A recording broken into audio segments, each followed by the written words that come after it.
Break off your tooth, Fan Shiqi's madness on Livestream. We begin today's report with new updates on the suspects in the Yu Menglong case, among them actor Fan Shiqi, who continues to exhibit increasingly madness behavior. What was meant to be a routine livestream quickly spiraled into chilling. According to the Great Current Affairs, Fan Shiqi suddenly looked straight into the camera and said, "Come on, break off your tooth. Send it to me. I'll play with it. I'll put your tooth together with my puppy's first baby tooth." Moments later, Fan appeared to realize what he had just said. He began slapping himself repeatedly, crying out, "I deserve to die. How could I say something like that?"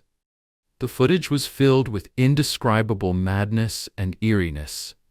It immediately reminded many of Yu Menglong's photos and videos before his death, where his molars appeared to have mysteriously disappeared.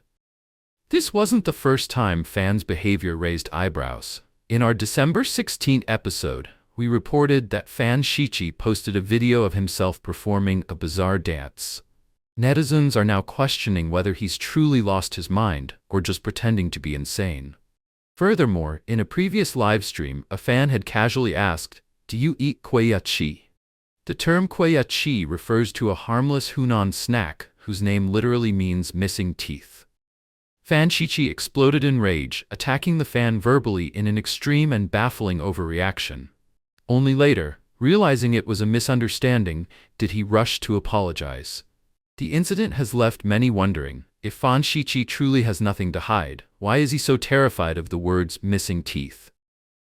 Before we move on, I just want to share something real quick. YouTube hasn't been recommending our channel much lately, so if you've made it this far, drop this icon in the comments. It really helps us beat the algorithm. You can also find it in the description below if you want to copy it easily. Together, we can get past the censorship and let more people see the truth. MAIQI faces boycott. A domino collapse among key suspects. Among the 17 suspects present at the dinner the night Yu Menglong died was a young singer, MAIQI, born in 1996. Today, he too is facing a sweeping online boycott. Netizens revealed that JIAO recently traveled to Luliang, Shanxi province, to record the CCTV New Year's Gala and is scheduled to perform again on January 2, 2026, at Shanghai Haichang Ocean Park. His upcoming appearances have sparked widespread outrage. During the Shindong Live Night commercial show, online users called for a full boycott of any events featuring him, saying he now looks exhausted and sleazy, a far cry from his early career image.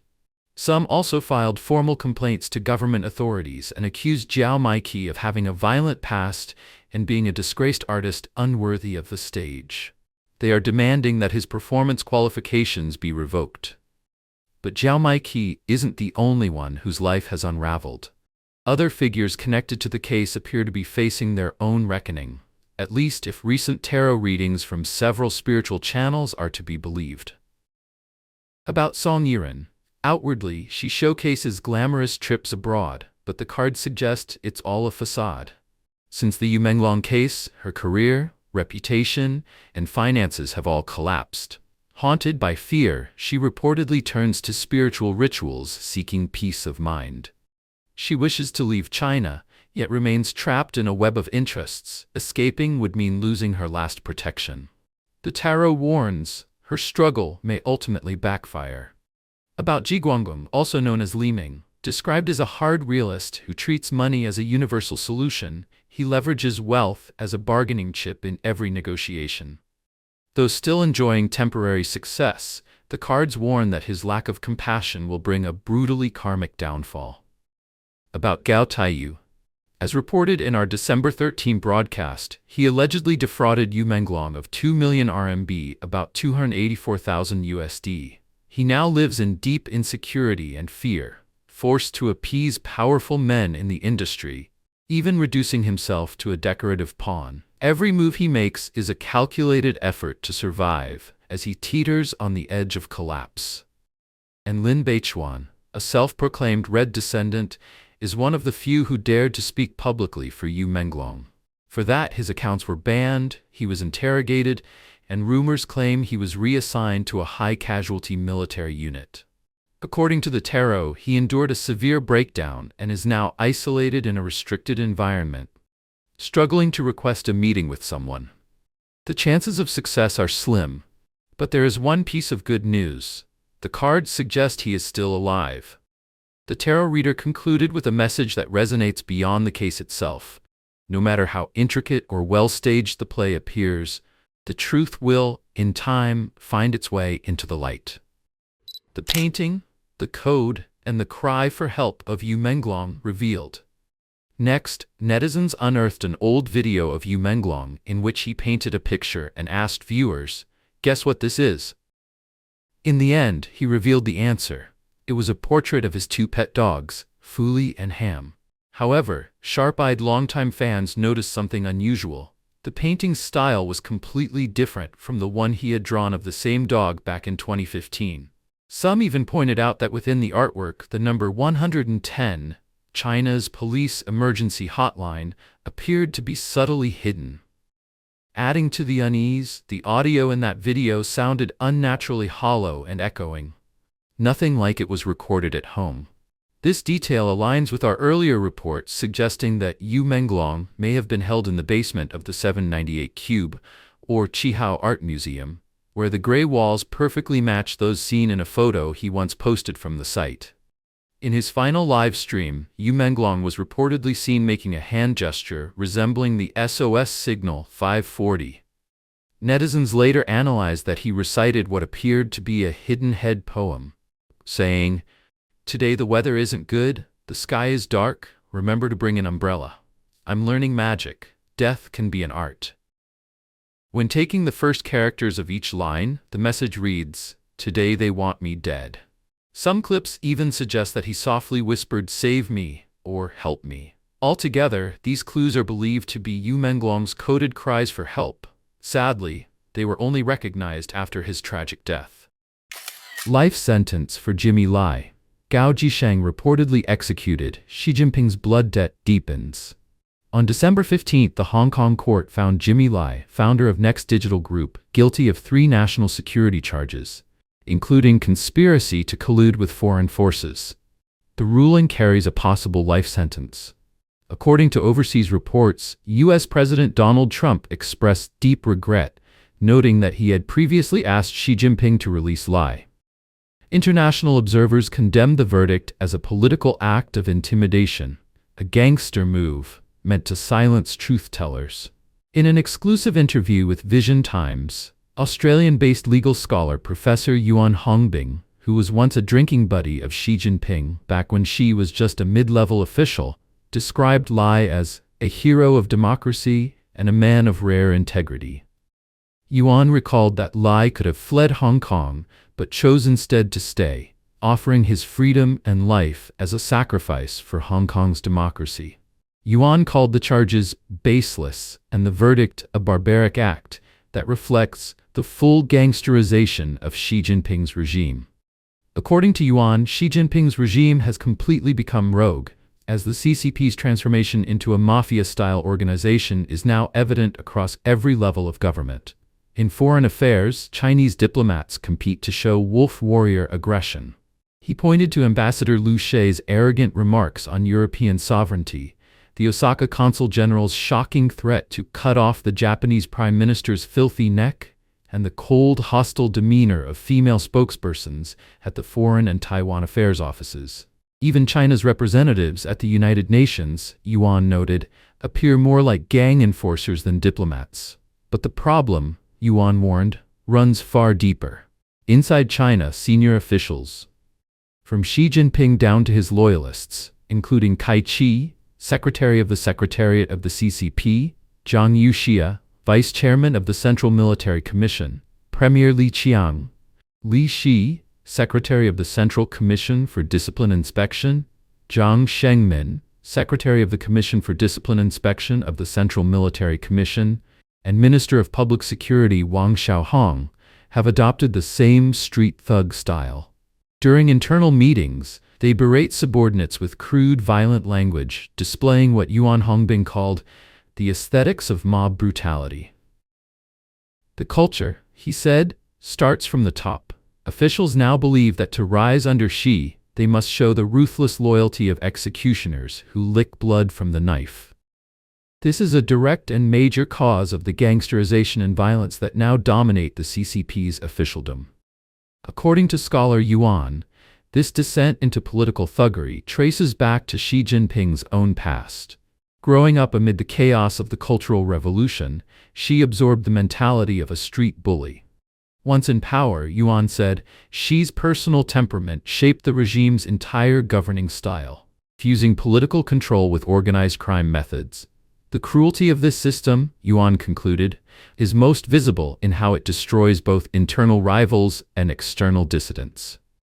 Secret executions and disappearances. In the most shocking revelation, Yuan cited insider reports and Beijing political rumors claiming that human rights lawyer Gao Zhisheng has already been secretly executed. After the CCP's 19th National Congress in 2017, Xi allegedly created a covert military intelligence unit that established a secret detention and execution site near Beijing's Xiwan area. According to Yuan, a group of officers, lieutenant colonels through senior colonels, accused of political disloyalty and linked to generals Miao Hua and He Weidong, were executed there. Their families received only brief notices claiming the men had died in the line of duty. Mid-level officers tied to the earlier Xu Kaiho and Guangguang cases reportedly met the same fate. Yuan added that whispers within Beijing suggest Gao Zhisheng suffered horrific torture before being executed under Xi's direct order. Analysts warn Jimmy Lai's case and these secret purges mark not isolated incidents, but a defining shift, a regime sliding deeper into what scholar Yuan Hongbing calls the mafia state of Xi Jinping's China. Xi Jinping's failing regime and unpayable blood debt. According to commentator Li Muyang, in a book lawyer Gao Zhisheng once secretly wrote, he detailed his harrowing experiences of being kidnapped, imprisoned, and tortured by the Chinese Communist Party. The book was titled 2017 Rise Up China. Not long after its publication, lawyer Gao was abducted by the CCP once again. Since August 13, 2017, more than 8 long years, he has remained missing, with no word, no trace, and no sign of life. His wife, Ms. Geng He, and their children have spent every day waiting and hoping, yearning for even the smallest piece of news about him. Yet, no matter how many inquiries they make, the only response they ever receive is the same cold, indifferent answer. We don't know. During a hearing on Capitol Hill in Washington, D.C., Ms. Geng He said, "For the past 8 years, I have been living in a nightmare every single day. Every morning when I open my eyes, I ask myself, is he still alive?" When her children make progress and wish to share their joy with their father, she can't help but wonder, where is their father? If the revelation from scholar Yuan Hongbing is true, if lawyer Gao has indeed been murdered by Xi Jinping's regime, then without question, in this final moment of madness, Xi Jinping and the Chinese Communist Party have once again incurred a blood debt that can never be repaid. And this blood debt, Yuan warns, will only further inflame the people's anger toward the CCP. He also pointed out that Xi Jinping now faces multiple crises: economic, diplomatic, and political. But the most dangerous of all is the social crisis. Xi's credibility and authority, both within the party and among the public, have already collapsed. Yuan believes Xi cannot escape his fate, and that the curtain on China's long-awaited democratization and freedom is now beginning to rise. Down with the party. A moment of reckoning approaches. Today, on Shanghai Metro Line 7, a woman fearlessly shouted the slogan, "Down with the Communist Party." After someone uploaded the video to Douyin, it was quickly deleted across the entire internet. However, the impact of this act continues to spread. Commentator Li cited a joke about former CCP leader Jiang Zemin. It said that Jiang Zemin once went to a monk to have his fortune told and asked, "When will I die?" The monk replied, "You will die on a holiday." Jiang Zemin was pleased and asked, "Which holiday?" The monk answered, "Whatever day you die will become a holiday." Sure enough, after Jiang Zemin died, countless Chinese netizens celebrated in various ways. Jiang Zemin was the man who unleashed the brutal persecution of Falun Gong practitioners and later opened the door to one of the most horrifying crimes against humanity, the live organ harvesting industry. Because of this campaign, millions of Falun Gong practitioners, ordinary, kind-hearted Chinese citizens, were illegally arrested, imprisoned, and subjected to unspeakable torture. Families were torn apart. Countless children lost their parents, and countless elderly parents lost their sons and daughters, all because these people refused to abandon their faith. Jiang also paved the way for corruption and moral collapse, spreading depravity and sexual misconduct throughout the ranks of officials. Under his rule, China's moral fabric decayed at a pace never seen before. His hands are stained with the blood of countless people, crimes so unspeakable they have enraged both heaven and mankind. Returning to the joke above, could it come true once again in this moment of turmoil for China? We shall wait and see. What do you think? Share your thoughts in the comments. We'd love to hear your perspective. If you found this analysis valuable, don't forget to like, share, and subscribe so you won't miss what's coming next. Thanks for watching, and we'll see you in the next episode.